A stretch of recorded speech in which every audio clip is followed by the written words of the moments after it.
So picture this. You've got the global stage, hundreds of different countries, all with their own agendas. We usually think of international law as a system built entirely on agreements and treaties, right?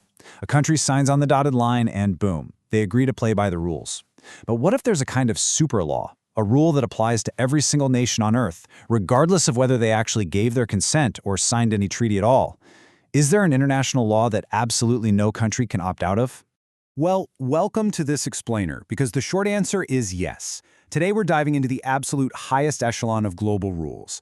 We're talking about a legal doctrine that sits at the very top of the international law pyramid, binding the entire global community without a single exception. It's a fascinating concept called Jus Cogens. Here's our roadmap for this explainer. We're going to start by looking at what this ultimate international law really is. Then, we'll nail down a strict definition, figure out exactly how these rules are identified, dig into their core characteristics, and finally, look at what happens when a country actually breaches them. Okay, let's jump right into Section 1, the ultimate international law. To really wrap our heads around how powerful this is, we need to see how it compares to everyday global politics. Normally, international law operates on what's called jus dispositivum. That's just a fancy way of saying consent-based law. Think of your standard everyday treaties between nations. If a country doesn't want to follow a specific trade agreement or some new environmental pact, they simply don't sign it. They can just opt out. Their legal obligations are directly tied to their explicit consent.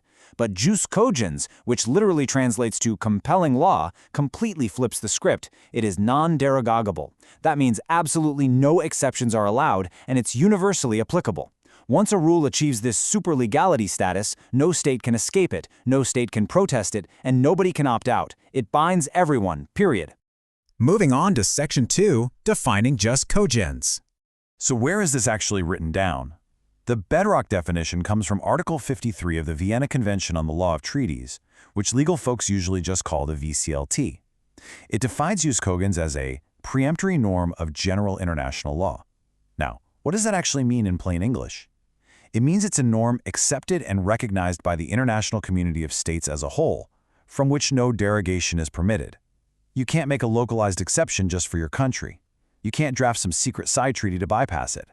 The only way a Jus Cogens norm can ever be changed is if a brand new norm of the exact same supreme character comes along to replace it. Let's pull this out of the abstract and look at what actually qualifies. We aren't talking about minor administrative rules here. We're talking about prohibitions against humanity's most horrific acts.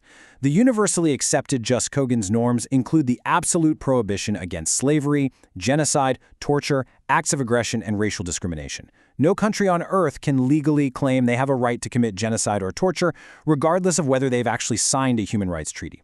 These rules are just baked into the very DNA of the international legal order. Which brings us to Section 3, how is it identified? You might be wondering, how does an everyday rule survive the legal gauntlet to reach this elite, untouchable status? Well, the International Law Commission lays out a very strict two-step test. Step 1, it first has to be a norm of general international law. That basically means it's already a widespread customary rule and states are practicing it because they feel a legal obligation to do so. But that's not enough on its own. So step 2, it must be accepted and recognized by the international community of states as a whole, specifically as a norm from which no derogation is permitted. So it's a two-tier process. First, the rule has to exist universally, and second, the international community has to universally recognize its supreme, untouchable status. Now, there's a massive, crucial caveat here in the International Law Commission's framework. When we say the international community as a whole, does that mean every single state on the planet must agree? Actually, no. Acceptance and recognition by a very large majority of states is required, but unanimous consent by all states is not. Why does that matter so much? Because if unanimity was required, one single rogue state could theoretically veto the prohibition of genocide or torture from ever becoming Jus Cogens. By requiring an overwhelming majority instead, the fundamental values of our global community are protected from a single persistent objector. Let's dive into Section 4, the core characteristics. What functional traits actually separate these elite norms from the rest of the massive body of international law out there? The International Law Commission points to 3 distinct hallmarks. First, these norms protect the fundamental values of the international community. Again, we aren't talking about trade tariffs. We are talking about human dignity and basic global survival.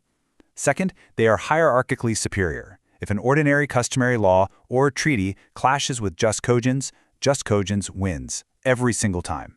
And third, they are universally applicable. They bind all subjects of international law, completely ignoring their consent, any protests they might have, or what their own domestic laws say.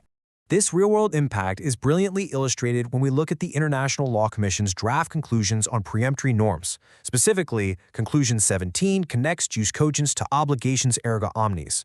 That's a Latin phrase meaning towards all. Basically, it means that a breach of a Jus Cogens norm isn't just an offense against one specific victim state, it's literally considered an offense against the entire international community as a whole. Every single state on Earth has a vested legal interest in seeing these rules upheld. And because these rules protect our most vital global values, they give rise to a really fascinating concept: universal jurisdiction. Under this principle, a state can actually prosecute an offender for a Jus Cogens crime, like genocide or torture, even if the crime was committed in another country by a foreign citizen against the foreign victim. The crime is so heinous and so universally recognized as a violation of supreme law that any national court can theoretically step in and exercise jurisdiction. It completely transcends traditional borders. We actually saw this famously play out when Belgium implemented a universal jurisdiction law back in 1993 to prosecute international atrocities. Finally, let's look at Section 5, Consequences of a Breach. So, what actually happens when a nation dares to violate this supreme tier of law? Well, the first consequence is pretty explosive in the realm of diplomacy. Going back to Article 53 of the VCLT, any treaty that conflicts with a peremptory norm is instantly, fundamentally void. Think about that. If two nations were to secretly sign a treaty agreeing to engage in the slave trade or to commit an act of unprovoked aggression, that treaty isn't just illegal, it legally does not exist. It is completely nullified from the exact moment it's signed. There's no separating out the bad clauses, no room for renegotiation. The entire agreement is just struck down. But what about actions on the ground? When a state commits a serious breach of a Jus Cogens obligation, a really strict duty is placed upon all other nations in the world. First, all states shall cooperate through lawful means to bring that breach to an end. They literally cannot just sit back and watch. Second, no state shall recognize the situation created by that illegal act as lawful. If a country annexes territory through a prohibited act of aggression, the rest of the world is legally obligated to refuse recognition of those new borders. And finally, no state can render aid or assistance in maintaining that illegal situation. The offending state has to be entirely isolated in their violation. To wrap up this explainer, I want to leave you with a thought. Jus Cogens isn't just some stagnant list locked away in a legal vault from the 1960s. It is a living, breathing reflection of our shared global consciousness. As our global values continue to shift, and as we face completely unprecedented challenges in the 21st century, from environmental collapse to digital warfare, what new norms might ascend to this supreme, unbreakable status next? How will international law inevitably evolve to protect our new universal values? It's a fascinating question, and one that is absolutely going to shape the future of our world. Thank you so much for joining me on this deep dive. Keep questioning, keep learning, and I'll catch you in the next explainer.